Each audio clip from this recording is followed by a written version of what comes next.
Global Goons.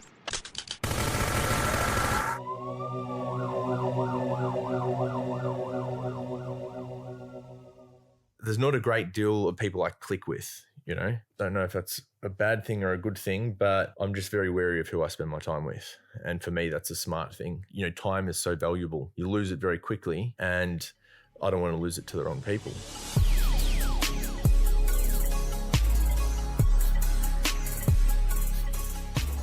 For Global Goons Media, I'm Uncle Pope, and you're listening to the Global Goons podcast. On this episode, I spoke to certified goon and my boy, Rory Cushnahan. Rory is a former infantryman who served in the 5th Battalion Royal Australian Regiment and an Afghanistan veteran. Since Rory discharged from the army, he's pursued a more creative lifestyle as an artist and painter. Rory's artwork is inspired heavily by his time in the army and Afghanistan, but also features influence from graffiti and street culture, tattoo style, as well as fashion design and popular culture. Rory Cushnahan, what's good, King? Welcome to Global Goons. Thanks, mate. Thanks for having me. Pretty interesting story, yours. Off air. Off air. True. We've just been talking a lot before we fired up the mics. Now we do the PG rated version. Yeah, for sure. Tell me about your art, Rory. You're an Afghanistan veteran from 5 RAI, Yep. And you're now an artist. You've got 2 exhibitions on at the moment. You've got Yep. Between Two Worlds, and you've got Changed Forever. When did you start doing art? So I started painting, I think, around 4 years ago, but I've always been artistic in some shape or form growing up, into music, or, you know, I used to sit around and draw as a kid. You know, I wouldn't say my talents lie within drawing, but I just always, you know, would see guys do murals or paint and sort of looked up to guys like that. Like graffiti writer Yeah, dudes? definitely graffiti. But yeah, I've always just liked art in general. And nowadays I absolutely love it. It's definitely more of a lifestyle, not so much a hobby or passion. I just, absolutely love everything about art, whether it be, you know, paints on canvases or fashion, music. It's just, it's definitely something I admire, people that are skilled doing so, or especially tattooists as well. I was going to say, like, looking at a lot of your art, I see a lot of influence, it seems to be, from sort of street styles, graffiti styles, tattoo styles, sort of mixed into your portrait work anyway. Yeah, so there's that sort of style that I like doing, but I always just try and paint painting that I'd like to hang on my own wall. But I like my abstract work as well because it's not so structured, and I can be careless and just, you know, go to town and throw paint on a massive canvas. Yeah, I usually spend my time doing that. Keeps me out of mischief. What do you get from creating the artworks that you do? I get satisfaction for myself. I can sit back and admire what I've done, and I see it's time well spent, rather than, you know, I could go to the pub and have a few beers with mates. Like, there's nothing wrong with that. That's great. But it just keeps me out of mischief, you know what I mean? Sitting at home, having a few drinks, painting, and it's like my time that I can view on canvas. You know, it's not lost time to me because, you know, everyone has memories and stuff, but my paintings are my memories. It's like making my mark on this world. And, you know, one day I might leave this world when I'm old, and, you know, my poor grandkids can look at my shitty paintings. You know what I mean? So that's important to you to, I mean, it's important to me, and I think to most people, to have something tangible. Yeah, definitely. To look at, that they've invested their time and influence into. That's obviously something that's important to you. I just love creating, whether it be painting or, you know, as you would have seen some of my work, it's like, I wouldn't even know what it is, but it's like an abstract over. Like, I found like a Humphrey bear from the 1960s, like a legit old one. And it was a hard decision to muck around with it, but I full painted over that and did this pattern over it that I do on a lot of things. And, you know, I think that's a pretty cool piece of art. So you don't have formal training in fine art or anything like that? No. So I've spent some time with one guy that, you know, he wasn't the greatest painter, but still I could pick certain things from him and take it on board and practice it. And I kept progressing. You know, I wouldn't say like I'm great at what I do, but you just get better and better, you know. And like at the end of the day, you can't really judge art either. So it's a difficult one to judge. Yeah, it's a highly sort of personal experience. Yeah. So like, it's funny. So I find that some of my friends, I have a lot of friends that are tattooists, and, you know, they make a living out of doing portraits on people's skin and, you know, they're really good at what they do. But I find they gravitate towards my abstract stuff. So some of them have purchased my abstract stuff, you know, and I just thought it was hilarious because then you've got other people that have no talent or skills in art and they'll look at abstract and be like, oh, that's rubbish. But then you've got guys that are super, super skilled who make a fortune out of doing what they do that just love abstract. So, you know, I just love ironic shit, really. You know what I mean? For sure. And that's so much of the mystique about art. It is personal. Like, you know, one person's experience of an abstract painting or a portrait is going to be completely different from another person's. Yeah, 100%. I find art, like there's art in skateboards, you know, like I love all nostalgic sort of stuff, you know. Hookups. Yeah, I love hookup stuff, birdhouse. Yeah, so I sort of have I have my art studio, but it's like a memories room, you know what I mean? So it's got all my army stuff in it, you know, my medals and whatnot. But then I've got I've hunted down old school skateboards from back in the day when I was a kid, and I love my shoes. So I got heaps of shoes in there, and I see you rocking the TNs today. They're fucking fresh. Yeah, these ones are hard to get, actually. I've been wearing TNs and Air Max since I was like, well, not so much TNs, but I've been rocking TNs for the past over 10 years. But Air Max since I was like 12. It's just, I've always been into sort of Nike clothing to a certain extent. But, you know, I like Nike, I like designer stuff. Self-expression, you know what I mean? Same as art. Yeah, definitely. And I see like in one of your particular paintings, on the portrait of the dude's face, there's writing, but then there's like the Louis Vuitton sort of logo running down a piece of it. That's the thing, like a lot of my paintings, yeah, people wouldn't even notice the little fine details unless they really looked at it for a while. But I just find it's sort of, when you get to a certain place in life and can afford things like that as well, and you know, why not? Like a thing that I've sort of realized growing up is like I grew up with, you know, I didn't have much money or anything like that. So, you know, you need to relearn to not feel bad buying shit for yourself. You know what I mean? Like there should not be guilt when you buy shit for yourself. You know, and some people like, oh, I feel so bad. I bought a new pair of shoes. I bought this. It's like, nah, man, like I deserve this shit. As simple as that. Like, and people don't understand that. Like I've had mates comment, I'm like, why are you buying that? Well, one, I can afford it, and two, I deserve it. Simple as that. Fucking A.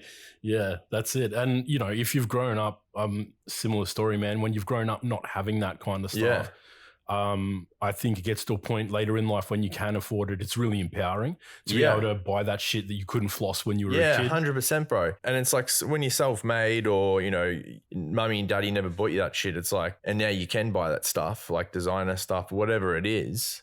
It's well deserved, man. You know what I mean? Yeah, like, fucking A. I think the only time you shouldn't be buying yourself that shit is if like you don't deserve it. You don't deserve it, and like, you know, your kid's not getting fed because you're fucking you know, supporting your fucking sneaker habit. Yeah. Nah, fuck you, kid. You buy more TNs. Buy more TNs, cunt. Nah, but even if you do have the dollars in the bank account, it's like you still need to be deserving of what you purchase, I think. Definitely. You know what I mean? Like, yeah, you've got guys that can't afford it buying it. That's a different story. It's silly. I was talking to my boy Darlington Peters on another episode of this podcast, and we were talking about how so many sort of people in creative industry today, whether they're musicians or rappers or whatever the fuck. They're pretenders. They're pretenders, man. Like there's these cunts all over Facebook or on Instagram with like the money phone and like, you know, cunts shelling out. Or acting hard, act like they're gangsters or something. That's right, you know, and it's all for the gram. Yeah. So, I mean, we're living in that era of just Instagram front, where it's, you know, but, you know, no one's got the cred to back this shit up. Yeah. And if you catch these people on the street, yeah, I see that. Like, yeah, I don't like people pretending they're something that they're not, you know? Like, I just love people downplaying shit, you know what I mean? Like, someone who's a bad motherfucker, but you meet him, he's the nicest dude ever. You know what I mean? Like, I think people who are legitimately criminally inclined or not even just, you know, bad cunts in general, you get comfortable being that person So you don't have to pretend. Yeah, correct. You know, you just are that person. So you don't need to act. You don't need to act a certain way. People just are those people. Yeah. But when people are, you know, putting on that front, it's obvious. I guess like in some circumstances, like fake it till you make it. No worries. Hats off to some people like that. But yeah, like going back to sort of my art stuff, like me being sort of with my background and history, whatever, and like I'm obviously covered in tattoos.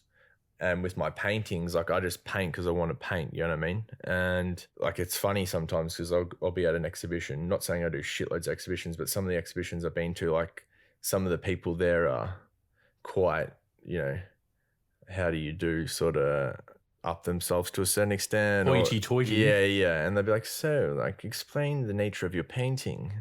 And I'm like, well, fuck, like I just wanted to paint something and here it is, you know? There's a lot of artists, so it's artists out there as well. Like a lot of them are just fucking weird, you know what I mean? It's like, I feel like a lot of creative types are. Yeah, they're pretty out there or they got crazy stories. Like as what you and I discussed before, like a lot of my stuff I can't really say on here about my background or things I do. But if you go back a few years and someone said, hey, you know, in a few years' time, you know, you'll be painting and you would have done some pretty cool exhibitions, met some amazing people through that, I would have found it extremely hard to believe because one, I can't draw for shit.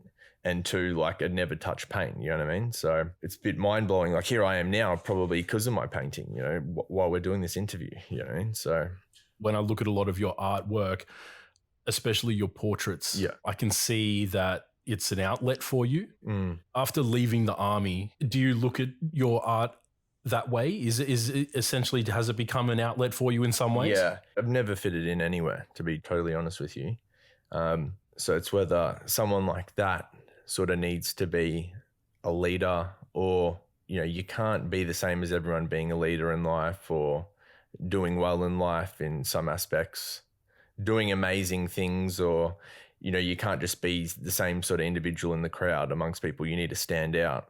And, you know, I used to do music as my sort of self-expression of a way of standing out or being different. But, you know, I just fell into art and it's just good because I'm being me and it's people sort of, you know, they respect what I'm doing and they like it. And it's good because I'm just being myself, you know. Through all your creative endeavors, you've found that the artwork and your painting is sort of become your most authentic way to express yourself. Yeah, 100%. Correct. Because like I used to do lots of, for example, roof plumbing and fuck, that's not me expressing myself. You know what I mean? Not sort of like, yeah, that's just not my sort of thing. And so, I'm sure there is a Leonardo da Vinci of roof plumbers out there. They're good at roof plumbing, but it's, yeah, I express myself doing this. I'd rather sit at home by myself, not spend time with people and just paint and and it's taken me a long time to get to that point because growing up, obviously being in the army as well, you get FOMO, you just want to go out, get loose with all the blokes, drink. And otherwise, like there was no fucking chance in hell I'd be staying home while all my mates are going out, you know? So nowadays I'm at that point more than happy to stay home. It's taken me fucking probably 20 years or something, you know what I mean? To be able to stay home and just chill out. But I think as well, though, you get to that point later in life where that does become more desirable. Yeah. And I think in a sense, we're both lucky to have made it this far in life. Survive that far in life where that's what we do want to do now. Yeah, it's definitely a positive, you know. There's not a great deal of people I click with, you know. Don't know if that's a bad thing or a good thing, but I'm just very wary of who I spend my time with. And for me, that's a smart thing because time is so valuable. You lose it very quickly and I don't want to lose it to the wrong people. You know, I've lost a lot of time with my background and, you know, even the army, like I wouldn't call it a fucking jail sentence, but it was somewhat time spent away from doing things that I may have wanted to be doing, you know. I love the army, but I forced myself to do it at the start. I didn't give myself any exit strategy, absolutely zero, because I wanted to be a soldier. And same thing going back to wanting to be the standout person in the crowd and going against the grain. It's like, that's a soldier. Do you know what I mean? Not fucking, I didn't want to paint fences or be a plumber growing up. I'm like, no, I want to be a bad motherfucker. I want to jump out of planes and like swing around big machine guns. And like, what's funny is like growing up, I was a fucking loose cannon for sure. But now, like since joining like a Facebook group that my mates made recently called Soldiers Under Suspension, now I completely fucking understand why I was a loose cunt. You know what I mean? Like looking at them going, fuck, these dudes like sort of borderline raised me. I admired them and wanted to be exactly like them. And now like I'm pretty chilled sort of bloke. I look and go, fuck, these cunts are still pretty high level. Pretty full on still, man. You know what I mean? I completely understand why I was such a loose fucking bloke, because we were just loose blokes. You know what I mean? Fucking crazy. For sure. And, you know, it doesn't take long for you to get to the battalion when you're in the grunts and you see who your friendship circle is. Oh, yeah. And we're all the same. Yeah. Like, all the same. You know, maybe type A personalities. Certainly the type of dudes I think that, as you said, typically would have been going against the grain. Yeah. You know, I mean, that was my experience. And they're the personalities that I gravitated towards in the battalion anyway. Yeah. Oh. And they're mainly my friends now. Yeah, it was all about who could do the loosest shit on the weekend and who had the best story for Monday to tell everyone, you know what I mean? And it was a competition. Now, like trying to be just a normal civilian, you're like, fuck. Yeah, you know what I mean? It's not as easy. One of my friends has described, and he's a veteran as well, has described his life to me like this, and I described this to other people as well because I think is bang on. He said the hardest thing he'd ever done in his life was join the army and go through army training until he left the army. Yeah, and then that became the second hardest thing he'd ever done. Yeah, and I think there's a lot of stock in that. And it's certainly that's the case for me for sure. I found it easy transitioning, but I found it hard not talking about the army all the time because that's all I knew. You know what I mean? At that stage of your life, it's a long time. I did close to 5 years, and then I come out. You know, I was just training heaps. I was fucking 104 kilo first year apprentice, covered. You know, not full covered in tattoos, but I didn't look like the nicest sort of bloke, you know what I mean? So people didn't really know how to handle me. Like I'd put a dent in the roof or something. They'd be like, oh, excuse me, mate. I think you put a dent in the roof. I'm like, yeah, sorry. But I'll put a dent in your head, cunt. But yeah, just relating everything to the army, absolutely fucking everything. Whether it be funny stories but that's all I had to talk about. You know, it's not like I had nothing else to talk about because all I knew was army. So it took a long time. That's all your identity is at that point. I wasn't identifying as a roof plumber yet at that stage. But yeah, I always just wanted to do something cool. Like soldier, I thought, fuck, that sounds cool. I'll add that to the resume. I thought I'd get heaps of babes. That did not fucking happen at all. You know what it's like? Be known as the AJ. Yeah, absolutely. But then, yeah, like I don't really like referring myself as an artist, but it's sort of, that's what I do really, you know, like a creator, I guess. The best word for it is artists. You know what I mean? Like there's so many people out there that are fucking amazing at painting in comparison to myself, but I'm still doing something. Do you know what I mean? It's like, yeah, art's a funny one though, because it's all about marketing as well. You know what I mean? You draw a dot on a canvas and then you have the best people do the marketing for it in the world. Like you're going to be known as the best fucking bloke doing dots. And you know what I mean? It goes back to what we were talking about before in terms of a lot of the false credibility on Instagram and stuff. Yeah. There's people around who have certain reputations in industries. Yeah. And if they're the ones who give you the thumbs up, then it doesn't matter if you Yeah, that's right. Yeah, it's a battle. Like even with my paintings, man, like I'll paint something that I think is pretty cool, but then I haven't paid to market it on, you know, Facebook or Instagram. Like it doesn't get much views or people seeing it. You know what I mean? But like one of the best things that happened with my art stuff for getting people sort of seeing some of my work is like one of my paintings at the Shrine at the moment in Melbourne City. But then COVID fucked that up pretty hard. So they were getting 1 million visitors per year to the Shrine. The paintings that you've got at the Shrine at the moment, that's part of the Between Worlds exhibition? Between Two Worlds. Between Two Worlds? Yeah, it's myself and another 2 veterans. And yeah, so we've done some work in the past for exhibitions, and then the Shrine stepped up and asked us if we wanted to do a group exhibition together.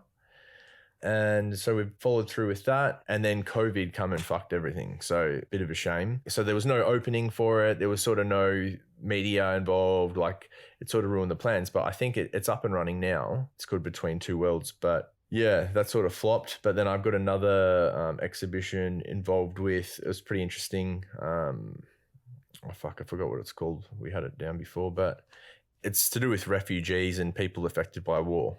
So veterans, refugees. And when I was painting this big painting that they ended up, it's a part of the Shrine's collection now, that my intentions were for them to take it, basically, because I painted a person, you know, like a figure of a soldier with all poppies in the background and a girl.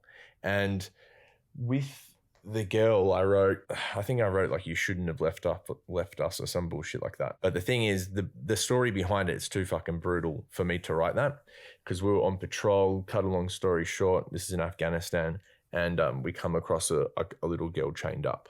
So it was pretty fucking brutal. Like, I won't go into the details about that, but I end up changing the wording to freedom as a price. And like, growing up and sort of my background, I fucking witnessed that hard. Freedom does have a price.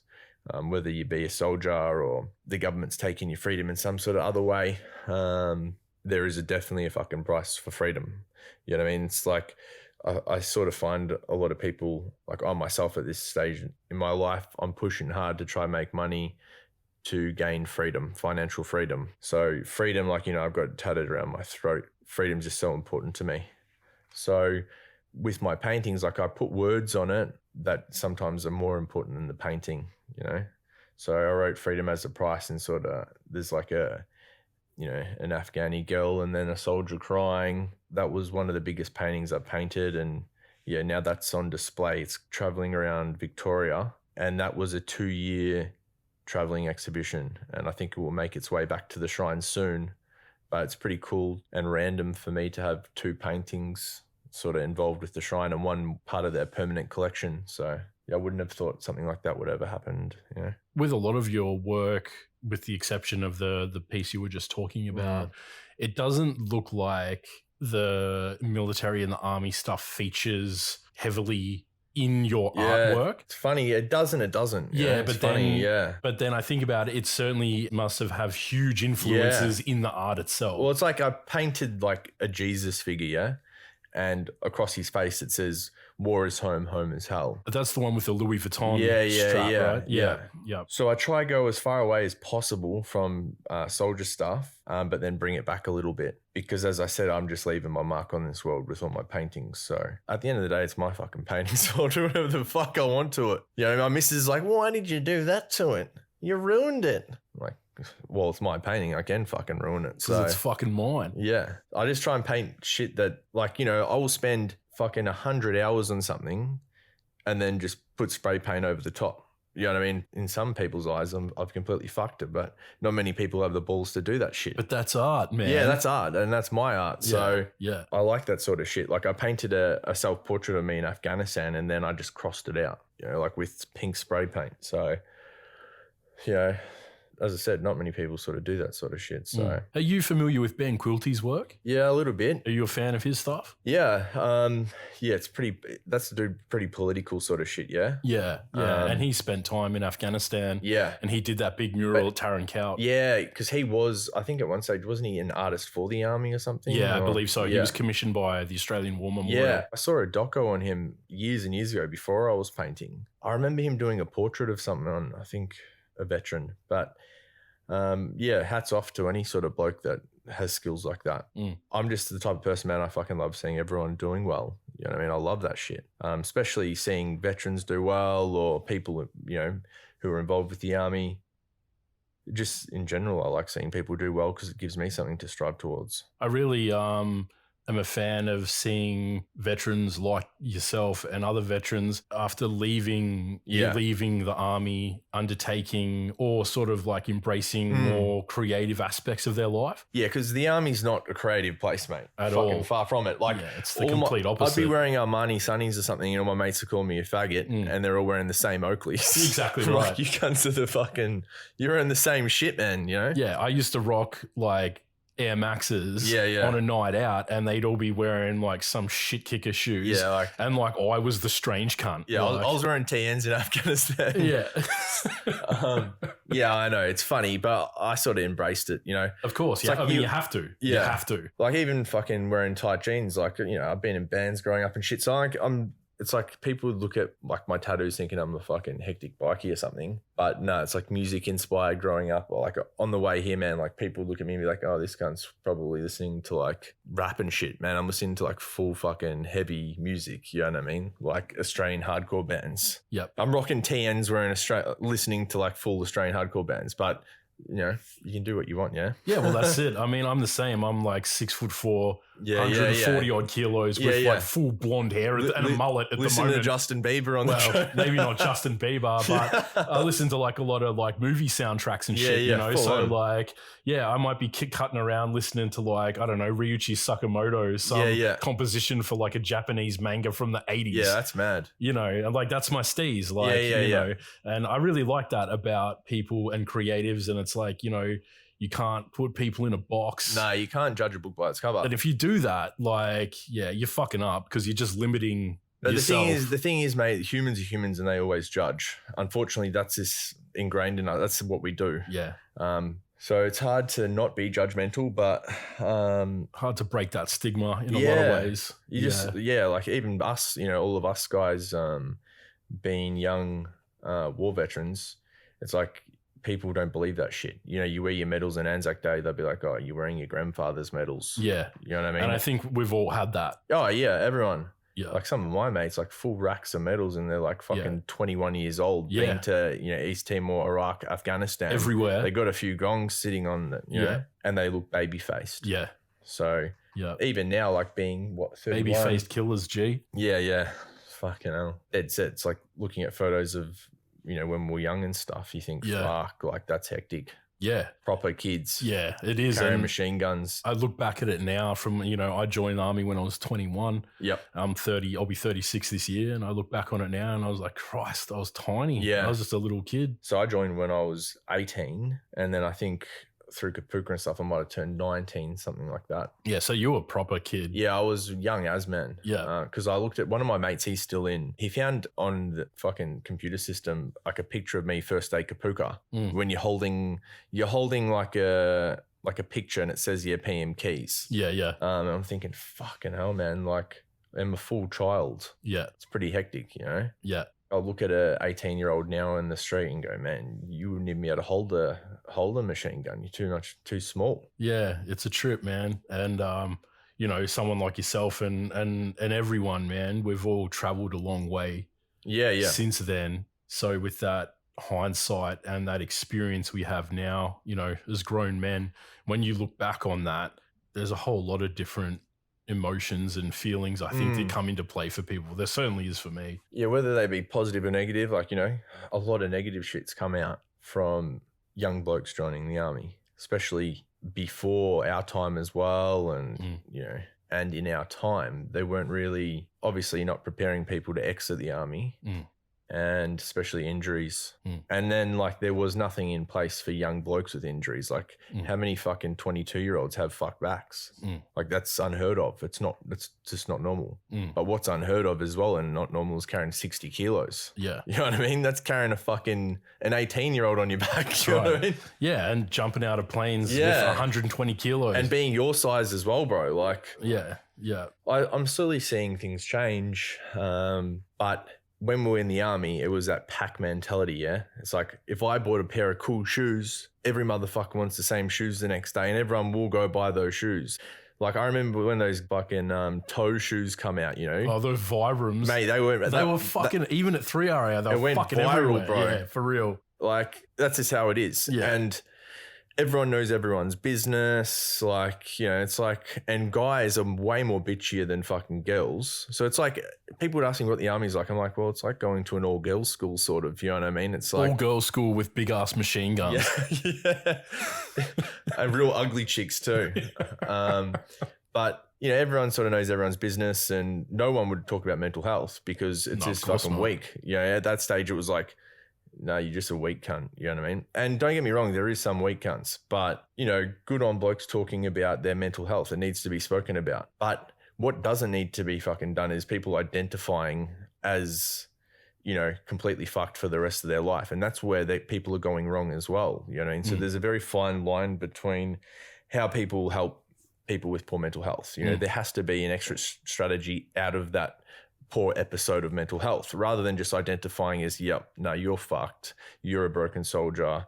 You know, this is you forever now. For the rest of your life. Yeah, now you identify as a disabled fucking war veteran with mental health problems. That's right. And, you know, your identity now is... Yeah, that's it. Is victim mentality. Yeah, so then what I've witnessed firsthand is these blokes, that's their identity now. That's who they are. And they'll more than happily just stay like that and not try and better themselves, unfortunately. So that's why I do love success stories, and I do love seeing my mates do well. Do you consider your art as a way to potentially start that conversation? I see it as like, I do push some hectic messages with some of my art. So my story off air is, as you know, fucking hectic. So some of my things that I write are like, you know, about freedom as a price. Like I've seen that, and it's putrid. You know what I mean? How freedom does have a price. It's fucking disgusting. And I think that's a part of this country that a lot of people don't see. Yeah, of course. Like if you're in the light, why not push a message? And that's what I'm always down for. Like music was created to push messages. Painting should be the same, like conversation starter. So yeah, that's what I'm all about. Like, so I'll paint something, but so the painting, I've been working on this massive painting, man, for like fucking forever now. It's like 7 months, because I'll paint for a bit, then I'll stop. It's like it would be my favorite painting I've done by far, because of just so much effort's gone into it. But my messages are words. So like I've painted like this massive like Mother Mary, and she's got forgotten across her face. It's because we are forgotten about, you know what I mean, as war veterans or fucking even just injured soldiers, whatever. It's like people forget what you've done. You know, you come out of the army, you're 23 years old, and go be a builder, you know, or go be a tradesman, go fucking do this. You are not a soldier anymore. You are not a war veteran. You don't have mental health problems. It's like, we don't give a fuck. We expect you to act exactly like everyone else and fit into society. As simple as that. Nothing else is accepted. So, you know, trained to become a soldier and trained to go to war, but not retrained to become a civilian. Yeah. And you don't want to be a fucking civilian. You don't want to like be like them. No. But you are. Yeah. But the sort of goes against the grain. Yeah. So then you're back being an outcast, you know what I mean? Or people like, imagine, because you're not going back hanging out with army blokes. You're going back to your civilian friends that still living in their fucking parents' house and think that you're just going to be completely the same as them, even though you've gone off and done 5 years army, and then you've come back and they're still living at their mum's house. They still have no money. They're still fucking doing nothing and feeling sorry for themselves. But coming back, so when I'm saying forgotten, people just forget. They're not going to give me any extra sympathy or treat you differently that you've been to war at a young age. So I see this time and time again, and that goes for mental health. You know what I mean? This is what I'm getting to, is that some of these blokes that are soldiers have seen some fucked up shit, man, and they're just expected to go get a job as a fucking builder or something and just get on with it. Yeah, get on with it. Simple as that. Move on. But yeah, because people wouldn't look at a young bloke and go, oh, he's been a war or he's done that. And people don't care either. You know, Australia doesn't really give a fuck. I think that's why it's so important for veterans who are now entering creative aspects to tell their stories and push that 100%. Message, because it's only us who can carry that sort of influence and voice to everyone else.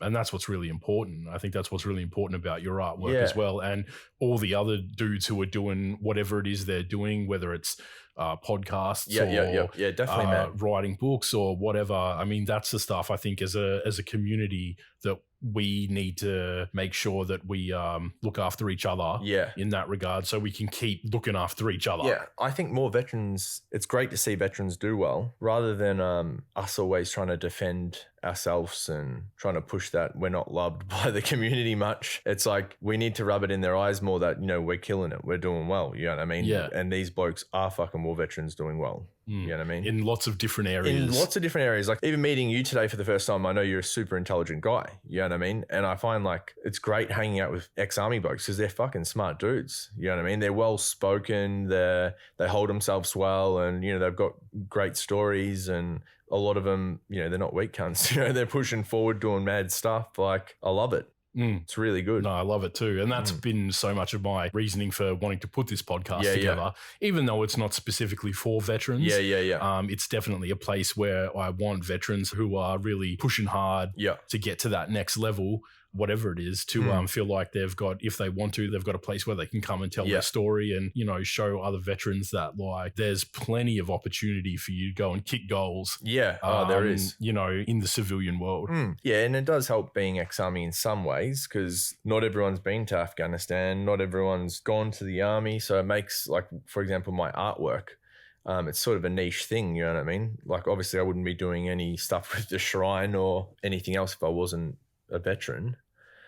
But yeah, with pushing messages, it's definitely like all the wording in my pieces are definitely something to reflect on and speak about 100%. Have you got anything coming up that people can look out for, or any where they can find you on socials and stuff? Yeah, just go on my Instagram. It's ARE, so R dot and then SEA dot art. So yeah, you can find me on there. I'm not really on Facebook that much. Yeah, you can see my upcoming exhibitions or whatever on there and details about sort of that traveling exhibition around Victoria at the moment. So. And Between Two Worlds, Between Two Worlds is still happening going. At the Shrine of Remembrance here in Melbourne. Yeah, I need to go check it out. I haven't seen it yet, but it's with another two artists that are really cool. Go suss that out, and quite interesting. It's something. It's good for new. You know, the Shrine is sort of used to old veteran stuff, so this is good movement for contemporary veterans. Yeah, definitely, man. Iraq, Afghanistan. 100%. Like not some old daggy oil painting. You know, you can come see one of my shitty paintings. So. Happy days. Happy days. All right, Braz. Thanks again for coming in. Sweet, and we'll have you on here again soon. Awesome, mate. Perfect. Cheers.